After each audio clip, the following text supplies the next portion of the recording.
वजमाला ला जिद्द वला निद्द वला हद्दल मौला ला जिद्द वला निद्द वला हद्दल मौला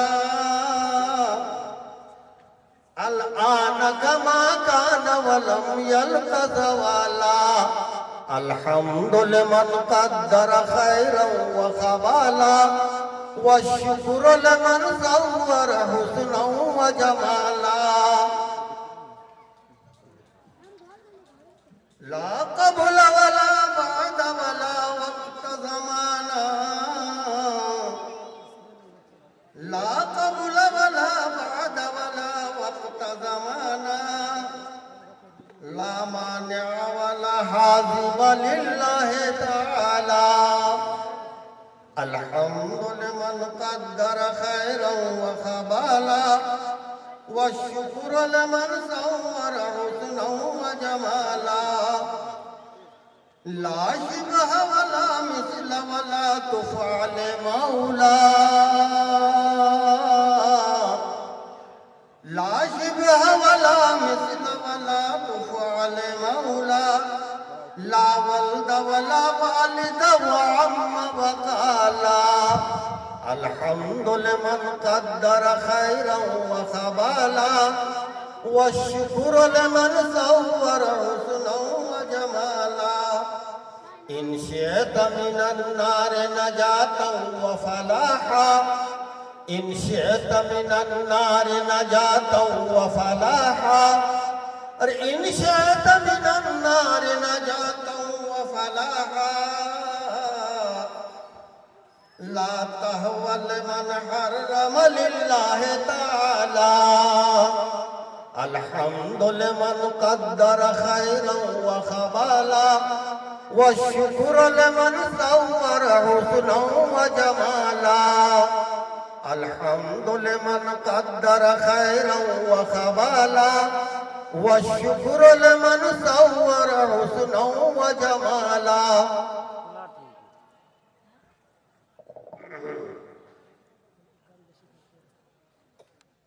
मोहतरम सदर इजलास,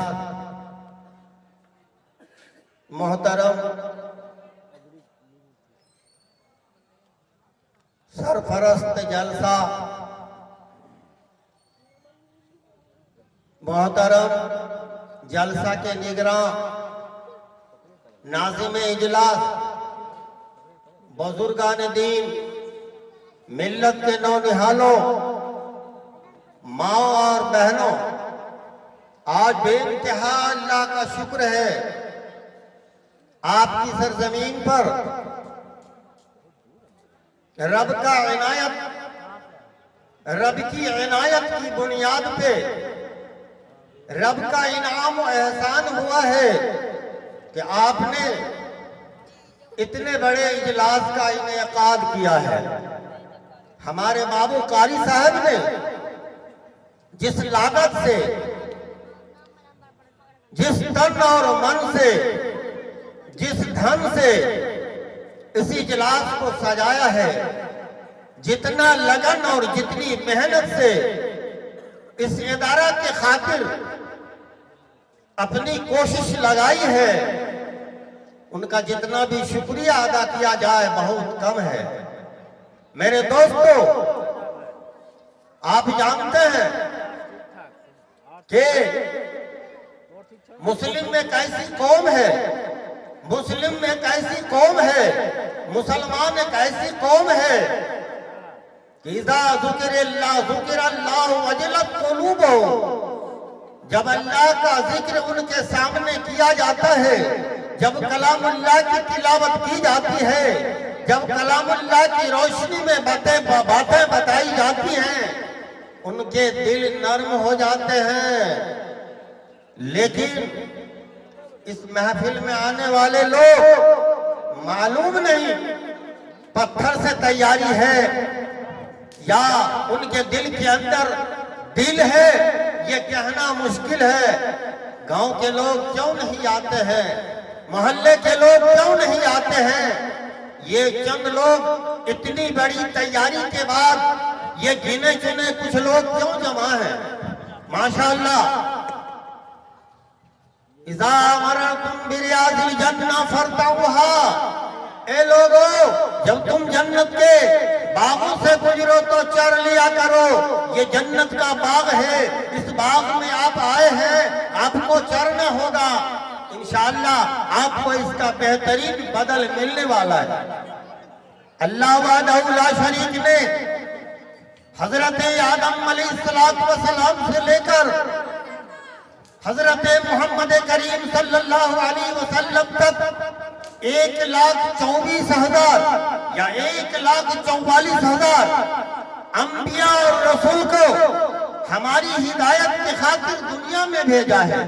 गाहे बगाहे भेजते रहे। सबकी बुनियाद तौहीद थी, सबने तौहीद की दावत दी। किस्मत वाले उनकी दावत पे आ गए और जो बदकिस्मत थे अंबियाओं की दावत पर नहीं आए। लेकिन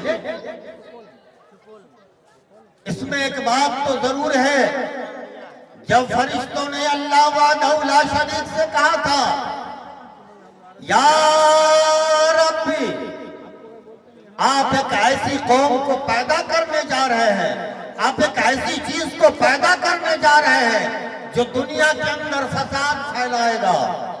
मैं मुख्तसर कह रहा हूं, दुनिया के अंदर फसाद फैलाएगा। अल्लाह वहदहु ला शरीक ने जवाब दिया, इन्नी अअलमु मा ला तअलमून, मैं जो कुछ जानता हूं तुम्हें इसका इल्म नहीं है, तुम्हें इसका ज्ञान नहीं है, तुम्हारे पास इसकी जानकारी नहीं है। फिर हजरत आदम अलैहिस्सलाम को अल्लाह वहदहु ला शरीक ने तमाम चीजों के नाम सिखलाए।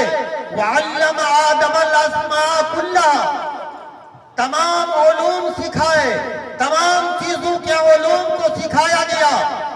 वहां सिर्फ नहीं कहा गया था हम लोगों की जो जरूरियात जिंदगी है सिर्फ उतनी ही चीजों का नाम लिया गया।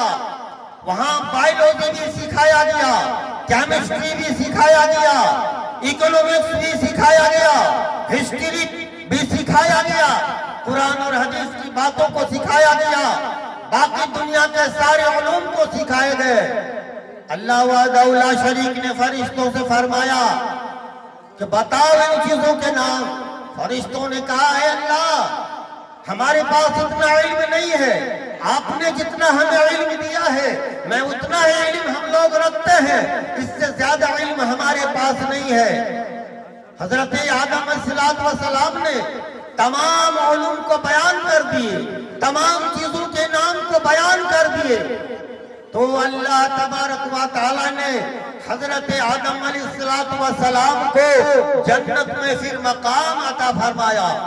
मेरे दोस्तों, उसी दिन ये ऐलान कर दिया गया है, हुकूमत उसकी होगी जिसके पास इल्म होगा, सियासत उनकी होगी जिसके पास इल्म होगा, इक़्तिदार उसी के पास होगा जिनके पास इल्म होगा। अगर इल्म नहीं है तो उसके पास कोई दौलत नहीं है, वो बेकार है। सारे लोग तो जा रहे हैं, बाहर के कोई आलिम है क्या?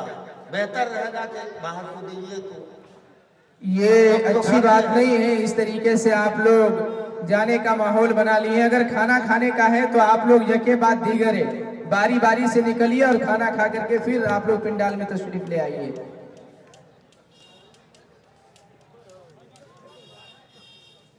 और साथ ही बड़ी खुशी की बात है कि जिस शायर का आप लोग शिद्दत से इंतजार कर रहे थे, जनाब कारी मुज़म्मिल हयात साहब सीतामढ़ी, वो भी तशरीफ ले आए हैं। चंद मिनटों के बाद वो हमारे और आपके सामने होंगे। साथ ही इसी तरीके से वो मुअज़्ज़ज़ मेहमान जिनको सुनने के लिए ये इलाका काफ़ी मुंतज़िर रहती है, जिससे मेरी मुराद मुफ्ती खालिद सैफुल्लाह साहब गाजी चतुर्वेदी हैं, वो भी तशरीफ ला चुके हैं। साथ ही फजीलतुल शेख जनाब doctor Amanullah al Madani, chairman Faisal educational society Araria Bihar, वो भी डायस के ऊपर तशरीफ फरमा है। तो ऐसी मुअज़्ज़ज़ हस्ती और साथ ही हज़रत मुफ्ती महमूद साहब उस्ताद मज़ार-उल सहारनपुर, जो मेरे उस्ताद हैं और इंतहाई शानदार खतीब भी हैं और मुकर्रिर भी हैं, उनकी आवाज़ इंतहाई शीरनी है। उनकी आवाज़ के अंदर अल्लाह तबारक व तआला ने काफ़ी लियाकत से नवाजा है।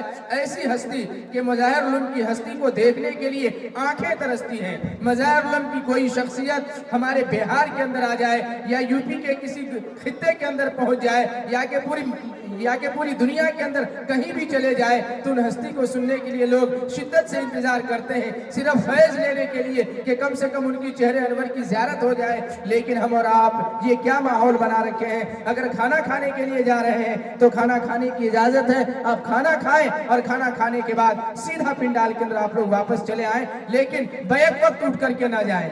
सुनने के बाद धीरे धीरे जब कुछ अहबाब आ जाते हैं तो फिर कुछ अहबाब जाइए, फिर कुछ अहबाब आ जाते हैं तो फिर जाइए। अगर शायर इस्लाम जनाब कारी मुज़म्मिल हयात साहब, अगर मेरी आवाज़ आप तक पहुंच रही हो और अगर आप तैयार हो तो शिद्दत से आपकी कमी का एहसास हो रहा है, तो आप अगर डायस के ऊपर तशरीफ ले आए तो फिर बड़ी मेहरबानी होगी। चंद कलाम पढ़कर फिर आप थोड़ी देर आराम कर लेते, फिर इसके बाद दोबारा मौका मिलता आपको। तो अगर थोड़ी सी भी तैयारी हो तो आप अगर बनाए मेहरबानी डायस के ऊपर तशरीफ ले आते, फिर उसके बाद आराम करते तो फिर मेहरबानी होती। जहमत देने के लिए गुस्ताखी माफ कीजिएगा।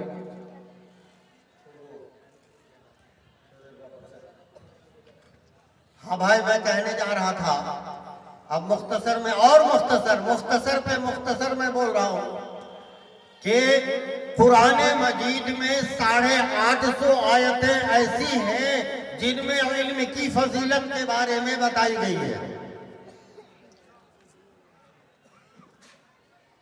इमाम बुखारी रहमतुल्लाह अलैह ने बुखारी शरीफ में किताबुल ईमान से पहले किताबुल इल्म का जिक्र किया है। हजरत मोहम्मद करीम सल्लल्लाहु अलैहि वसल्लम पे जब सबसे पहले वही नाजिल हुई तो सबसे पहली इकरा, ये कौम तो इकरा है, ये पढ़ने वाली कौम है। अल्लाह वहदहु ला शरीक ने ईमान की बुनियाद इल्म के साथ, मुसलमान हम हैं, अल्लाह को जिस तरह का मुसलमान मतलूब था वैसा मुसलमान हम नहीं है, वैसा मुसलमान हम नहीं है, क्योंकि हम इल्म से खाली हैं। इल्म की अहमियत के बारे में मैं आपसे कहना चाहता, जंगे बदर में 70 कैदी गिरफ्तार किए गए, 70 लोग, 70 मुशरिकीन कैद होकर के आए। अल्लाह के हबीब सल्लल्लाहु अलैहि वसल्लम ने फरमाया, ओ कैदियों जरा सुनो तो सही। क्या बोला? कहा सुनो,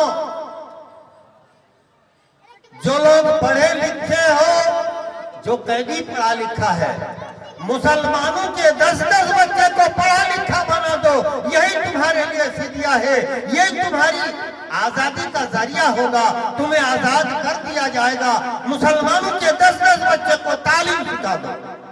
कितनी अफादियत है, कितनी अहमियत है इल्म के बारे में कि मोहम्मद करीम सल्लल्लाहु अलैहि वसल्लम के पास जब हजरत जिब्रील अमीन अलैहिस्सलाम तशरीफ लेके आए तो सबसे पहले इकरा से शुरू किया और इस कौम को खिताब किया कि पढ़ो, इकरा बिस्मि रब्बिकल लज़ी खलक, वो पाक रब्बुल आलमीन जिसने तुझे जन्म दिया है उसके नाम के साथ तुम पढ़ो।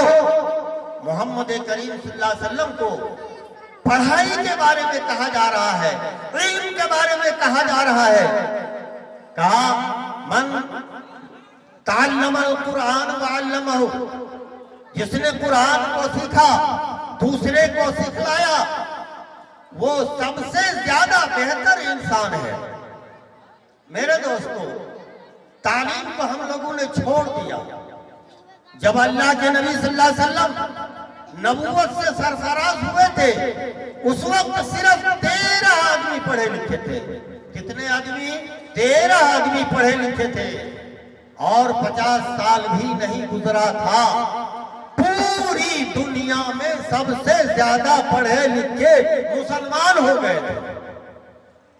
दुश्मन को भी कहना पड़ता था, गैरों को भी कहना पड़ता था, ईसाइयों को कहना पड़ता था, यहूदियों को कहना पड़ता था कि मोहम्मद करीम सल्लल्लाहु अलैहि वसल्लम की नर्सरी से निकलने वालों की तादाद को देखो, मोहम्मद सल्लल्लाहु अलैहि वसल्लम की कोचिंग से निकलने वाले लोगों को देखो, ये सारे के सारे लोग पढ़े लिखे। हाज़रीन गिरामी, आज अफसोस का मकाम तो यह है, बिल्डिंग तो हमारी बन रही है, बिल्डिंग हमारी बन रही है, जमीन हमारी खरीदी जा रही है, लेकिन तालीम के मैदान में हम आज इतने पीछे हो गए हैं। पूरी दुनिया में 208 ममालिक हैं, पूरी दुनिया में 208 ममालिक हैं, उनमें से 56 ममालिक या 58 ममालिक मुसलमानों के पास है। 58 ममालिक मुसलमानों के पास है, लेकिन कोई एक ऐसा मुल्क नहीं, कोई ऐसा एक मुल्क नहीं जिस मुल्क के 100% 100% लोग पढ़े लिखे हों। एक ही मुल्क है जो 1991 ईस्वी में रूस से अलग होकर, रूस से आजाद होकर, जिसका नाम कजाकिस्तान है, वो आजाद हुआ था। उस मुल्क में सिर्फ 97% लोग पढ़े लिखे हैं और बाकी 3% लोग कम पढ़े लिखे तबका से आते हैं। और अफसोस का मकाम तो यह है हाज़रीन गिरामी, लच्छे की बात आप ना करें, राबड़ी की बात आप ना करें। आपके जहन में मैं डालना चाहता कि मुस्लिम कौम पीछे क्यों जा रही है, मैं आपके जहन में डालना चाहता हूं कि ईसाइयों के पास, अंग्रेजों के पास 22 ममालिक हैं। कितने हैं? 22 ममालिक हैं। और 22 ममालिक में 17 ममालिक ऐसे हैं जहां 100% लोग पढ़े लिखे हैं, जहां 100% लोग पढ़े लिखे हैं। 3 ममालिक ऐसे हैं ईसाइयों के जहां 97% लोग पढ़े लिखे हैं, और सिर्फ 2 ममालिक ऐसे हैं जहां 94% लोग पढ़े लिखे हैं। मोदी लतियाएगा नहीं तो क्या करेगा? मोदी लतियाएगा नहीं तो क्या करेगा? असली हथियार मोहम्मद करीम सल्लल्लाहु अलैहि वसल्लम पे नाज़िल फरमाया। क्या फरमाया? ऐ मोहम्मद करीम सल्लल्लाहु अलैहि वसल्लम, हथियार मांगने की जरूरत नहीं, जर और जवाहरात मांगने की जरूरत नहीं, हीरे और मोती मांगने की जरूरत नहीं, जर और जमीन मांगने की जरूरत नहीं, सोना और चांदी मांगने की जरूरत नहीं। आज जरूरत है क्या? रब जिदनी इल्मा, ऐ मेरे रब हमारे इल्म में इजाफा फरमा, हमारे इल्म में इजाफा फरमा। आज इल्म के बगैर हमारा हाल तो ये है, आज इल्म के बगैर हमारा हाल तो ये है कि हमारे हिंदुस्तान की सरजमीन पर 37 MP हुआ करते थे, 45 मुसलमान MLA हुआ करते थे। आज पत्ता खाली हो गया है। ओ मुसलमानों, तुम किधर जा रहे हो? तुम किधर जा रहे हो? तेरा ईमान कैसा है? तेरा ईमान तो मुंसलिक था इल्म के साथ में। हमने हाफिज कुरान बना दिया, बड़ी अच्छी बात है, फजीलत का काम किया। आपने आलिम दीन बना दिया, बड़ा अच्छा काम किया। लेकिन आप जानते हैं कि तमाम उलूम का हासिल करना जरूरी है, तमाम उलूम का हासिल करना जरूरी है। अगर आपने तमाम तरह का उलूम हासिल नहीं किया, जब तमाम तरह का उलूम हासिल किया गया तो 400 साल तक ये मुसलमान कौम सबसे ऊंचा बन करके रहे। और जब से तमाम उलूम को ये मुसलमान कौम ने पीछे छोड़ दिया, या पैसे के पीछे पड़ गया, तो पैसे के पीछे भी पड़ने से क्या होता है? आज मेरे मुताला के मुताबिक मुसलमानों के पास अगर 100 रुपया को आप हिसाब करेंगे, 100 रुपया में से 46 रुपए मुसलमानों के पास है। 100 रुपए में से 46 रुपए मुसलमानों के पास है। और मुस्लिम कौम की आबादी पूरी दुनिया में कितनी है आपको पता है? 1 अरब 40 करोड़, 1 अरब 40 करोड़ मुसलमान हैं। और मुसलमानों की फौज कितनी है? 1 करोड़ 54 लाख। 1 करोड़ 54 लाख मुसलमानों की फौज होने के बाद ये मोदी के जरिए, अमित शाह के जरिए लाख जूते खाया करते हैं, मॉब लिंचिंग का शिकार होते हैं। आपको पता नहीं है हमारा हाल ऐसा क्यों होता जा रहा है? साउथ अफ्रीका के यूनिवर्सिटी के गेट पर एक जुमला लिखा हुआ है। साउथ अफ्रीका ने साउथ कोरिया दक्षिणी कोरिया की यूनिवर्सिटी के गेट पर एक जुमला लिखा हुआ है। क्या लिखा हुआ है उस जुमले में? किसी कौम को बर्बाद करने के लिए एटम बम की जरूरत नहीं, किसी कौम को बर्बाद करने के लिए हाइड्रोजन बम की जरूरत नहीं, किसी कौम को बर्बाद करने के लिए पेट्रोल बम की जरूरत नहीं, किसी कौम को बर्बाद करने के लिए यूरेनियम की जरूरत नहीं, किसी कौम को बर्बाद करने के लिए गैस बम की जरूरत नहीं। उस कौम की पढ़ाई का स्तर गिरा दो, वो कौम खुद ब खुद बर्बाद हो जाएगी। आज दोस्तों हमारा हाल तो वो है, मदरसा बोर्ड का एग्जाम में भेजते हैं, बच्चे हल चलाया करते हैं और उनका इम्तिहान हो रहा है, पास फर्स्ट डिवीजन से पास हो गया। नौकरी के लालच में, पैसे के लालच में, अगर पैसे के लालच में आपने किया तो पैसा तो आपके पास है, लेकिन जरा सोच के देखिए इस दुनिया में सबसे ज्यादा जलील और खार अगर है तो ये मुस्लिम कौम है।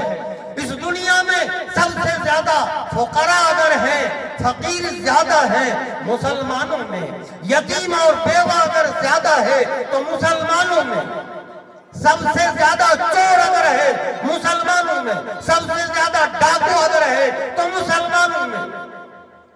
ये मुस्लिम को कुरान इसलिए भेजा था, आपने कुरान को इसी तरह पढ़ा, अलिफ लाम मीम ज़ालिकल किताब ला रैब फीहि हुदल लिल मुत्तकीन।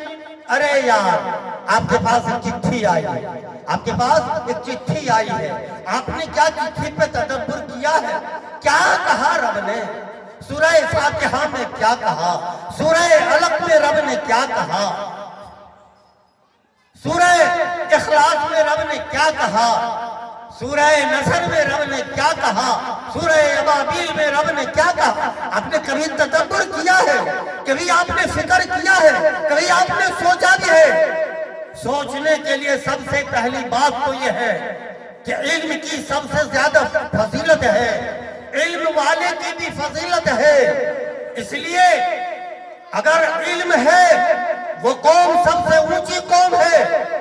आज मुसलमानों का हाल यह है, हिंदुस्तान के पैमाने पर आप देखेंगे स्टेट बैंक ऑफ इंडिया, उनके पूरे इंडिया में 10 डायरेक्टर हैं, पूरे इंडिया में 10 डायरेक्टर हैं। लेकिन यारो बड़े अफसोस के साथ कहना पड़ता है एक भी मुसलमान नहीं।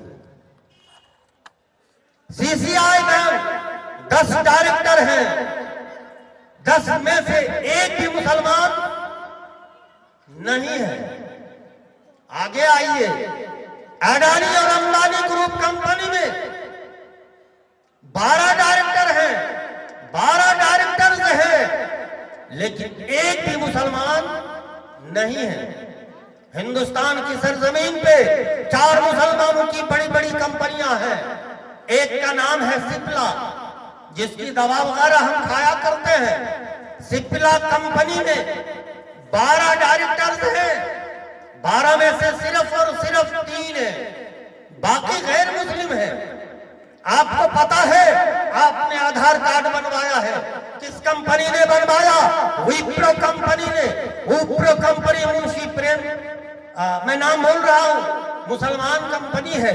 विप्रो कंपनी मुसलमानों की है, उनके 12 डायरेक्टर्स हैं और 12 में से सिर्फ और सिर्फ 4 मुसलमान हैं, 8 गैर मुस्लिम हैं।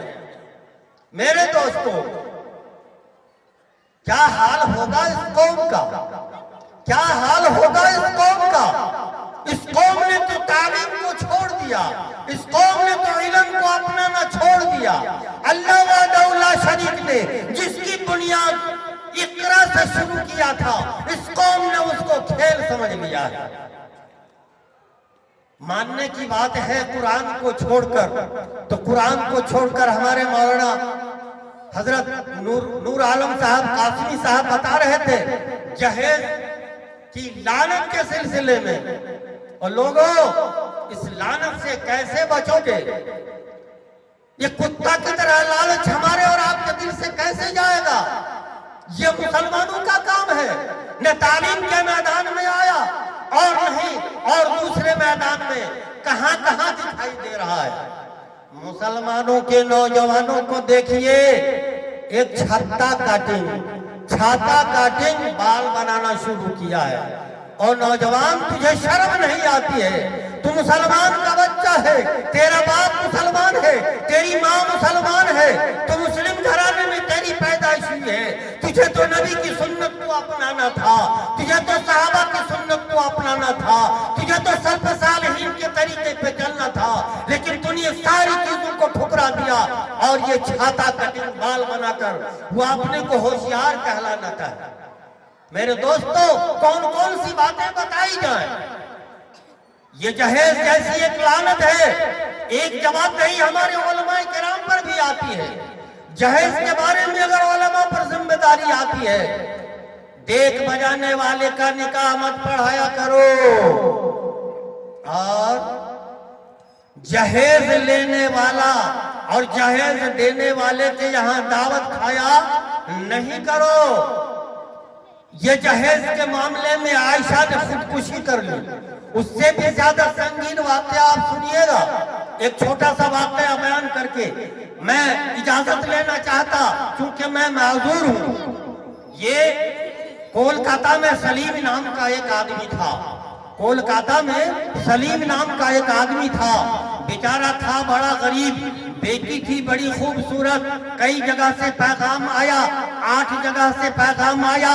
दामाद ने लिस्ट बनाकर भेजा, अपाची गाड़ी चाहिए, फला चीज चाहिए, सोफा सेट चाहिए, अलमीरा चाहिए, फला चीज चाहिए, फला चीज चाहिए। लिस्ट के हिसाब से बाप ने उसका इंतजाम कर नहीं पाया। 1 को ठुकरा दिया, 2 को ठुकरा दिया, 3 को ठुकरा दिया, 4 को ठुकरा दिया, 5 को ठुकरा दिया, 8 को ठुकरा दिया। औकात नहीं है, दौलत नहीं है, पैसे नहीं है, जमीन नहीं है, जर जवाहरात नहीं है, जेवरात नहीं है। कौन जैसा बेटी की शादी करेगा? बेटी जवान थी। एक लड़का आया पैगाम लेके, कहा नकली माँ और बाप तैयार किया और कहा कि हमने सुना है आपके यहाँ बेटी है, बगैर दहेज के मैं शादी करने को तैयार। फिर देश की इस बात की थी, बाप तैयार हो गया, बाप तैयार हो गया। कहा देर किस बात की, बगैर जहेज के शादी तैयारी हो जाए। शादी की तैयारी हो गई, दूसरे ही दिन शादी पढ़ा दिया।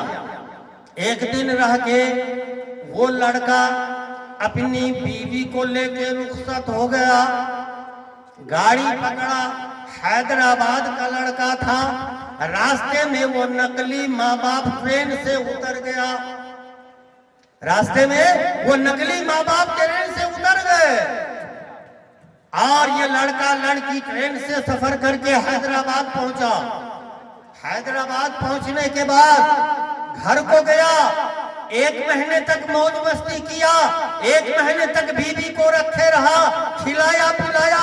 और 1 महीने के बाद वो शहर घुमाने के बहाना से, शहर घुमाने का बहाना बनाकर अपनी बीवी को बैग पे बैठाया, कहा चलो बाजार घूमने जाता हूँ। जाके 5 स्टार होटल में 50,000 रुपए में बेच दिया। 5 स्टार होटल में 50,000 रुपए में उस लड़की को बेच दिया। रात में ग्राहक आया, दरिंदा सिफत इंसान आया, 5,000 3,000 फीस जमा किया और उस लड़की की इज्जत के साथ खेलने लगा। लड़की हाथ जोड़ जोड़ के कहती थी मेरी इज्जत को पामाल न करो, मेरी इज्जत को बर्बाद न करो।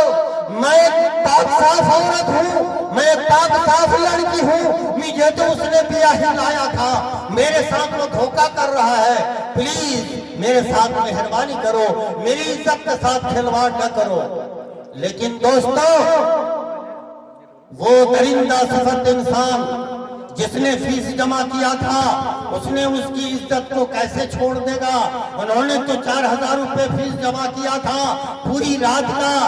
वो इस तरह से 1 रात, 2 रात, 4 रात, 5 रात तक उन दरिंदों ने उसका इस्तेमाल करता रहा। उनकी इज्जत तार तार हो गई, वो बर्बाद हो गई, वो दुनिया में मुंह दिखाने के काबिल ना रही। वो ग्राहक बन करके गया। और जब रूम के अंदर उस लड़की को पाया, उनके साथ अपना हवस को मिटाना चाहा। लड़की हाथ जोड़ने लगी, पांव पड़ने लगी। ओ अल्लाह के बंदे, जरा मेरे ऊपर रहम तो कर दे, मैं पाक साफ औरत हूँ, मेरे साथ ऐसा ऐसा मामला हुआ है। मेरे दोस्त, अल्लाह ताला ने उसके दिल के अंदर रहम डाल दिया। कहा, बहन बता तेरे साथ क्या मामला हुआ। वो सारा रुदात बना बयान करने लगी। इनको रहम आ गया। कहा, सुबह को मैं थाने में जाके खबर करूंगा और तुम्हारी रिहाई का इंतजाम करूंगा। वो लड़की कहने लगी, क्या मेरे भाई, केस मुकदमा कुछ नहीं करना है, मेरा एक काम कर दो। मैं खत लिखता हूँ, मेरा खत कोलकाता में जाके मेरा बाप सलीम को फला रोड में फला गली में मेरा घर है, मेरा खत उसको दे देना, मेरे साथ इतनी भलाई करना। अल्लाह ने चाहा तो क़यामत के दिन मैं आपसे मुलाकात करूंगी। एक चिट्ठी को लिखा, लिफाफे में बंद किया, उस आदमी को धराया। वो आदमी अपने लॉज से निकला, अपने कमरे से निकला, कोलकाता की ट्रेन को पकड़ा और फिर कोलकाता पहुंच गया। बाप को चिट्ठी निकाल करके दिया, ये आपकी बेटी का खत है। बाप खुशी के मारे झूम उठा, वाह, मेरी बेटी का मैंने बिना जहेज के शादी किया था, मेरी बेटी का मैंने बिना जहेज के शादी किया था। अल्लाह का शुक्र है मेरी बेटी का खत आया है। सहेलियों को खबर किया, खानदान वाले को खबर किया, रिश्तेदारों को खबर किया, सारे लोग जमा हो गए। बड़ी खुशी का मकाम है। हमारी सहेली जमीला ने खत लिखा है। खत को जब खोला गया तो क्या लिखा था, मेरे प्यारे अबू जान, अस्सलाम वालेकुम व रहमतुल्लाह, खैरियत दारम व खाम। अबू जान, आपने बिना देखे सुने आपने किसी लड़का के साथ मेरी शादी कर दी थी। मेरा जिस्म आपके लिए मनहूस जिस्म था, मेरी जिंदगी आपके लिए अजीरन बनी हुई थी। आपने कुछ आता पता भी नहीं किया, बगैर जहेज के आपने मेरी शादी कर दी। लड़का बहुत अच्छा है, मैं भी अच्छी हूँ, लेकिन अब्बू वो लड़का मेरे साथ ऐसा किया है कि 50,000 रुपए में उसने 5 स्टार होटल में मुझे बेच दिया है और दरिंदों ने मेरी इज्जत को तार तार कर दिया है। मेरे अब्बू, अब मैं आपको चेहरा दिखाने के लायक नहीं रही। शायद अल्लाह मुझे माफ कर देगा, मैं खुदकुशी कर रही हूँ, लेकिन एक सबक देने के लिए मैंने आपको एक खत लिखा है। इस खत में क्या लिखा आखिर में, मेरे प्यारे अबू जान, आज से लेकर आपकी हयात बाकी रहने तक, आज से लेकर आपकी हयात बाकी रहने तक, अरे आज से लेकर आपकी हयात बाकी रहने तक इतना कमाना, इतना कमाना, इतनी दौलत जमा करना, इतने सामान का इंतजाम करना, इतने रुपए पैसे जमा कर लेना, इतने अखराजात जमा कर लेना। मेरी छोटी बहन जो छोटी है, जब वो जवान हो जाए तो वो दौलत जमा करके क्या होगा, उन कुत्तों को, क्या कहा, सब जबान से जरा बोलिएगा, क्या कहा, उन कुत्तों को, क्या कहा, उन कुत्तों को जितनी हड्डी चाहिए मेरी बहन को ले जाने के लिए, उन्हें तमाम हड्डी मिल जाए, ताकि मेरा जो हाल हुआ है मेरी बहन का वो हाल नहीं हो सके। ए मुसलमानों, तुम किधर जाओगे, क्या करोगे? बेरिया राजी ईसा भाई के घर से लेकर और बेरिया कमाल के दक्षिण किनारे तक, पदमपुर के उत्तर से लेकर और कोयली के, इसलिए मैं कोयली का नाम ले रहा हूं, बड़े छुपे रुस्तम हमारी शेख बिरादरी में पीछे से करता है। कुछ लोग तो बाज़ाब्ता दैन महर की बात नहीं करते, जिससे बीवी हलाल होगी उसकी बात नहीं करते, लेन देन की बात करते हैं, अपाची गाड़ी की बात करते हैं, पल्सर की बात करते हैं, पेट्रोल डालने के लिए पॉकेट में पैसे नहीं है और बीवी से जहेज में गाड़ी चाहिए। ए जवानों, तेरा खून नहीं, तेरा पसीना से भी ज्यादा खराब है, तेरा खून पेशाब से भी ज्यादा खराब है। तुम्हारी ऐसी जवानी पे लानत है, तुम्हारी ऐसी जवानी पे कुत्ता भी पेशाब करने से कतरा है। वो नौजवान जो जहेज मांगता है, वो नौजवान जो सास और ससुर की जमीन बिकवाता है, वो नौजवान जो सास और ससुर को ब्याज और सूद के फेरा में डाल देता है।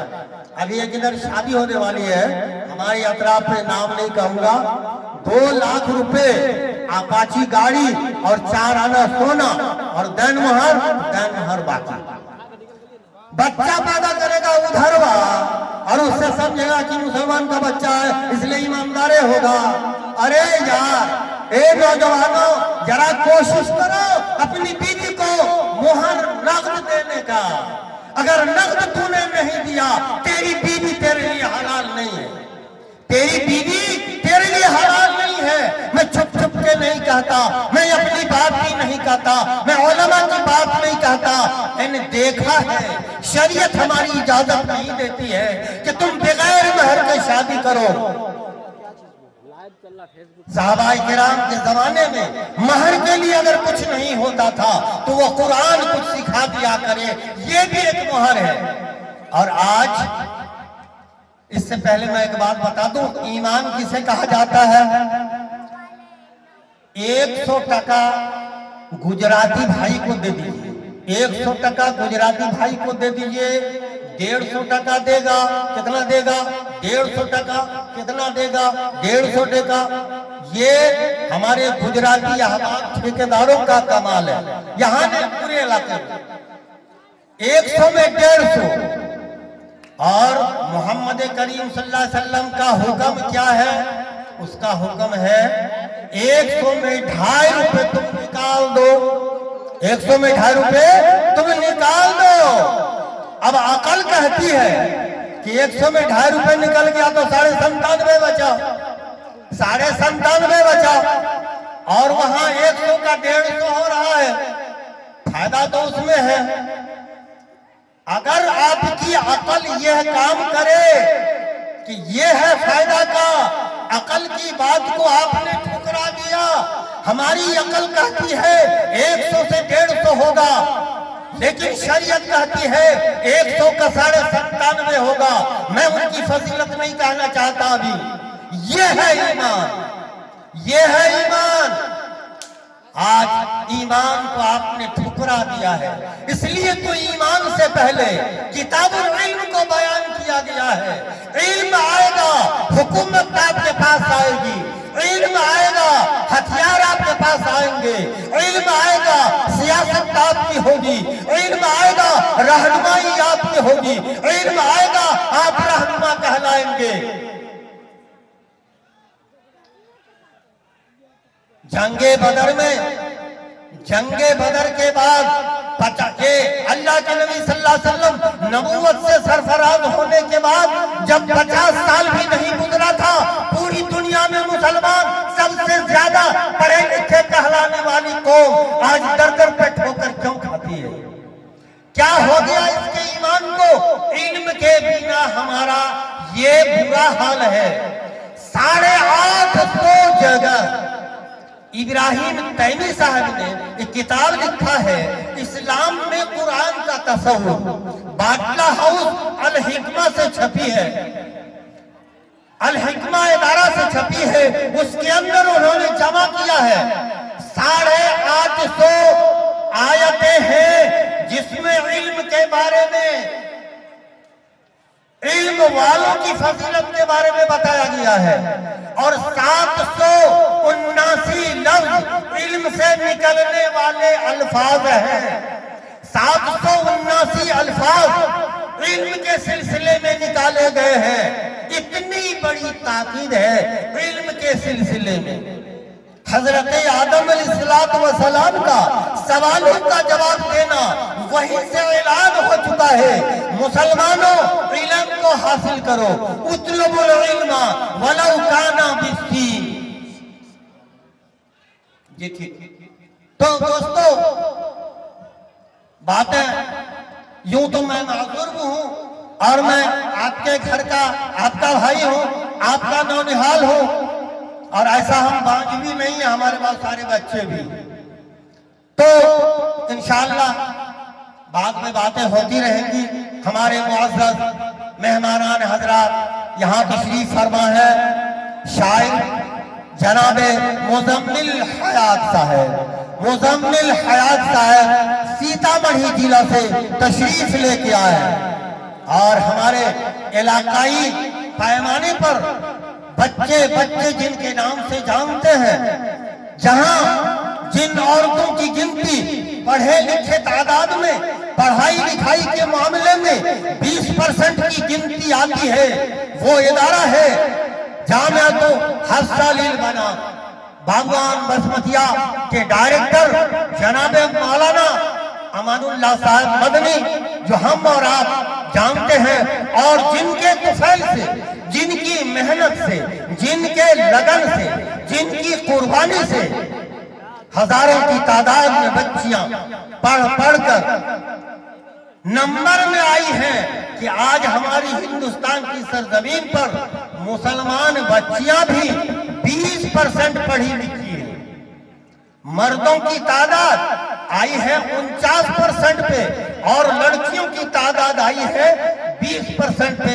मैं अपनी बात को मजीद तफसील के साथ नहीं कहकर यह मुख्तसर सी बात आपके सामने पेश कर दिया।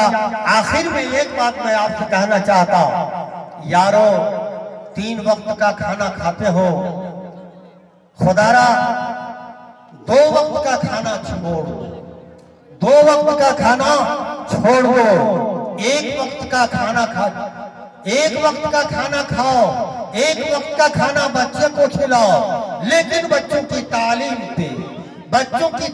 पे जरा तवज्जो दो। वही कौम ऊपर हो सकती है, वही आदमी ऊंचा हो सकता है जहां तालीम याफ्ता होंगे, जिनके घर में उलूम होंगे, इल्म नहीं उलूम होंगे, बायोलॉजी पढ़ने वाले होंगे, फिजिक्स पढ़ने वाले होंगे, इकोनॉमिक्स पढ़ने वाले होंगे, हिस्ट्री पढ़ने वाले होंगे, कुरान पढ़ने वाले होंगे, अहादीस शरीफा पढ़ने वाले होंगे, फिक़ह की किताबें पढ़ने वाले होंगे। वो घर चमकदार होगा, रोशनी आएगी, हमारी तनज़्ज़ुली घटेगी, हमारी तरक्की इंशाअल्लाह अज़ीज़ बढ़ेगी। इसलिए मैं आपसे आखिर में एक दरखास्त करना चाहता, तकरीबन 5,000 बच्चे बेरिया कमाल, बेरिया राजी, कोयली, पदमपुर में। एक ही उस तरह का इदारा मेरे पास है जिसका नाम है मिल्ली मॉडल एकेडमी। 2001 ईस्वी से मैं आज तक चला रहा हूं। अल्लाह का शुक्र है 150 से 200 बच्चे कभी नहीं होते, और अगर होते भी हैं तो अगर तामीरात के काम के लिए अगर 10,000 रुपये अगर बचता भी है तो माशाअल्लाह बच्चा तो चला गया, नानी कने हो कौ बेले है, पैसा खत्म। नतीजा यह होता है 1 पैसा नहीं बढ़ा पाते हैं और नहीं तामीरात का काम कर पाते हैं। और सारे बच्चे तकरीबन 100 बच्चे मान के चलिए अम्मा पारा पढ़ने के लिए या और भी दर्स किताब पढ़ने के लिए मदरसा और मकतब में जाया करते हैं, लेकिन वो स्कूल जहां दीनी तालीम के साथ साथ असरी तालीम दी जाती है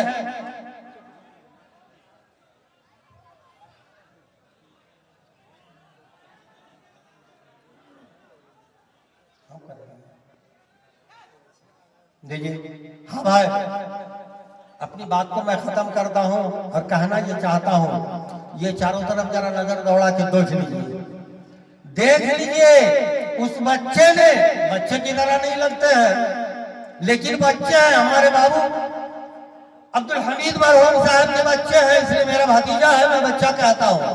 लेकिन अल्लाह का करम है कि वो कारी है, कारी कुरान है, कुरान के कारी हैं, किरात से कुरान तजवीद के साथ कुरान पढ़ते हैं, हाफिज कुरान है। हाफिज का दर्जा क्या है वह जानते हैं। और उन्होंने बड़ी लगन, बड़ी मेहनत के साथ, बड़ी कद्दकाबिश के बाद उन्होंने इतना बड़ा इजलास किया है। और कितनी परेशानियां होती हैं वो इजलास करने वाले को पता हुआ करता है।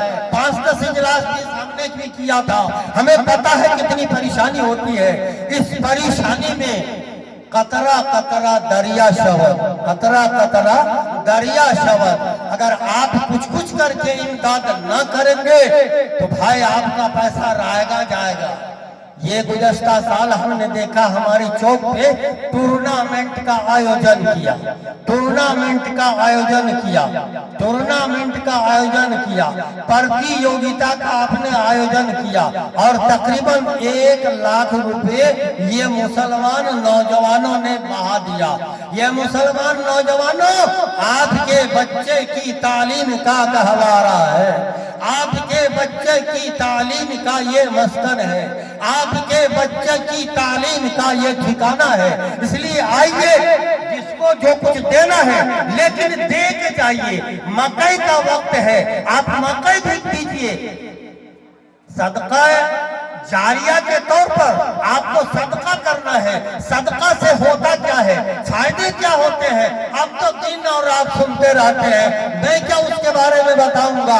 सदका से माल घटता नहीं है, सदका से माल में इजाफा होता है। हमारे चेयरमैन साहब जनाबे भाई शमशीर आलम साहब, चेयरमैन जिला सुपौल, उन्होंने 5000 रुपए इदारा की तामीर व तरक्की के लिए दिया है।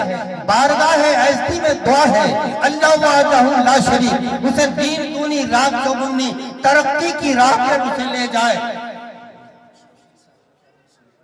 हाफिज शमशीर साहब, आप सरपरस्त है ना, जरा उनको बुलाइए ना। वो देखिए, आवाम के सामने मौलवियों की शिकायत नहीं करनी चाहिए। मोहम्मद पैकार साहब, क्या है मोहम्मद मुहर्रम पैकार, मुहर्रम पैकार साहब भेड़िया कमान वार्ड नंबर 7 30 रुपए। जमशेद हाजी सलीम साहब भेड़िया कमान 40 रुपए। ऐनुल हक हाजी अबुल हसन साहब कोयली के 30 किलो गेहूं और 30 किलो मकई, 40 किलो और 30 किलो। अच्छा ठीक है, मैं जल्दी पढ़ देता हूँ। शमशीर आलम चेयरमैन साहब 5000 रुपए नकद। सुल्तान बदरुद्दीन साहब भेड़िया राजी 100 रुपए। शेख निजामुद्दीन अल मदनी मद्दजिल्लाहुल आली मुदीर जामिया सलफिया बेरिया कमाल 5000 रुपए बाकी। सिजाइल अख्तर आलम साहब बेरिया राजी 50 किलो मकई। हारून मोहम्मद सुहान साहब 50 किलो मकई। असमाउल साहब 20 किलो मकई। शमशीर आलम अब्दुल कादिर साहब 40 किलो मकई। हजरत सगीर साहब भेड़िया कमाल 500 रुपए बाकी। मैनुल बिन मजहर साहब भेड़िया राजी नंबर 8 बाकी 500 रुपए। हाफिज शमशीर आलम साहब 5100 रुपए। जाहिर कुर्बान भेड़िया राजी 20 रुपए। फैयाज आलम साहब मरहूम 200 रुपए नकद। लाल मोहम्मद 20 किलो मकई। चलिए जरा हाथ उठा के दुआ कीजिएगा। अल्हम्दुलिल्लाह रब्बिल आलमीन वल आक़िबतु लिल मुत्तक़ीन। अब अगर ये महफिल होता ताली बजाने का तो देखते ताली कितना बजाएंगे। हाथ उठाने चाहते हैं तो क्या हो गया भैया? अच्छा जो लोग खड़े हैं जरा बैठ के हाथ उठाइए ना। अरे बारगाहे आज़ती में हाथ उठाना शर्म आती है। अल्हम्दुलिल्लाह रब्बिल आलमीन वल आक़िबतु लिल मुत्तक़ीन वस्सलातु वस्सलामु अला सय्यिदिल अमीन। ऐ बार इलाहा, जितने लोगों का नाम लिया है बेहतर किसने किस नियत से दिया है, किसने देने की नियत से दिया है और किसने नाम की नियत से दिया है। अल्लाह तू बेहतर जानता है। सारे की नियत को तू खुलूस के साथ खुलूसियत से भर दे। उसके दिल में इखलास की दौलत से उसे मालामाल फरमा दे। उसके आबा व अजदाद तो कब्र में पड़े हुए हैं। जो लोग गुजर चुके हैं दुनिया से, उनके रिश्तेदार हो या उनके आबा व अजदाद हो, दीगर रिश्तेदार हो, उनकी कब्र को तू मुनव्वर फरमा दे। अगर किसी तरह की परेशानी में मुब्तला है, उसकी परेशानी को दूर फरमा दे। रब्बना तक़ब्बल मिन्ना इन्नका अंतस समीउल अलीम व तुब अलैना इन्नका अंतत तव्वाबुर रहीम वल्हम्दुलिल्लाहि रब्बिल आलमीन। आपके जिसके लिए आप लोग ज्यादा से ज्यादा परेशान हैं, वो सारे अहबाब, वो सारे मेहमानान इंशाअल्लाह तशरीफ फरमा है। जितना जल्दी आपसे हो पाए आप कर दीजिए, इंशाअल्लाह मैं जल्दी आपसे रुखसत हो जाऊंगा। नारे तकबीर, ओ अल्लाह, जरा जोर से बोलिएगा, नारे तकबीर। ये बच्चे जोर से बोल रहे हैं और बाकी बड़ों की जरूरत नहीं है। सभी लोग बोलिएगा अल्लाहू अकबर, जोर से जरा बोलिएगा, नारे तकबीर। इब्राहिम साहब पंचायत समिति सदस्य के उम्मीदवार हैं। उन्होंने इस मदरसे की तामीर और तरक्की के लिए 500 रुपए दिया। अल्लाह तो उसके इस दान को तो कबूल फरमा ले, अल्लाह उसे अमन चैन नसीब फरमा। वहां लिखाइए, क्या नाम है? यहाँ नाम बोलिएगा, चूंकि जानने से क्या होगा भूल जाता है। मोहम्मद नसीम साहब, मोहम्मद नसीम बेरिया कमाल, वार्ड नंबर 7। इन्होंने 200 रुपए और 25 किलो मकई दिया है। अल्लाह तो उसके इस सदका को तो कबूल फरमा, आमीन। पैसे के बदल में अल्लाह इस खजाना की तामीर और तरक्की में बरकत पैदा फरमा। रब्बना तक़ब्बल मिन्ना इन्नका अंतस समीउल अलीम। और कोई भाई है क्या? और कोई है क्या? सुनिए, प्रोग्राम को जारी रखिए, क्योंकि मजलिस में अफराद की कमी है और आपके मवाहिब बहुत ज्यादा है, इसलिए छोड़ देता हूँ जिनको देने का।